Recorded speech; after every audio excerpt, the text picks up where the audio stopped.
The Hocking Homes team. Hi, it's Ian and Caroline here again from the Hocking Homes real estate team at Keller Williams.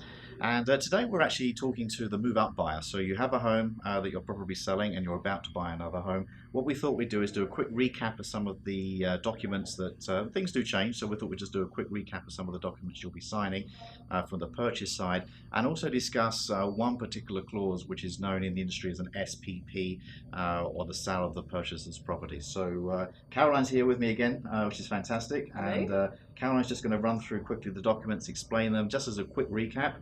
So Caroline, we have a working with the realtor form. Yep, it just sets out the agency relationship that would be treating you as a client. Okay.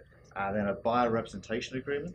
Exactly the same as a reverse listing agreement. So just connecting the contract between the agents and the clients. Okay, so we're going to sign one of these, put you under an agency relationship. Yep. That enables us to act for you in the purchase of a home. Absolutely. Okay. And of course today we have to ID everybody, which is important, so we have an ID form. Yep, depending on when you last bought or sold your property, you may not have had this before, but it's now a mandatory requirement. You just have to prove we know who you are by looking at your driving license. Okay. And then we actually the offer itself. There's 3 pieces of paper. I've got a confirmation of cooperation and representation. I've got an agreement of purchase and sale, and I have a Schedule A. The all-encompassing Schedule A. Quite simply, the confirmation of cooperation just lists who is representing whose interests with the buyer and the seller for the different brokerages. The agreement of purchase and sale will have details of the property, purchase price, closing date, and very generic things in there. Most of the detail comes in the Schedule A. That will have your financing, your inspection conditions, and the SPP condition that Ian mentioned earlier. So what does that really mean?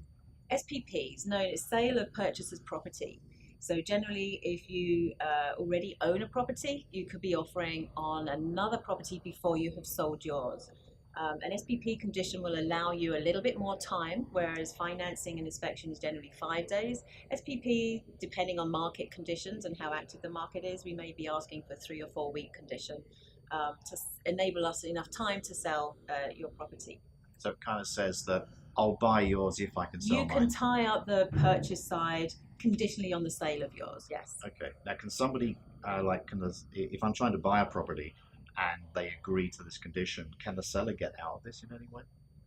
Is there a way that the seller could say, actually, no, I don't, I've got another offer or something like that? There has to be an escape clause that comes with it. Generally, 24 or 48-hour period.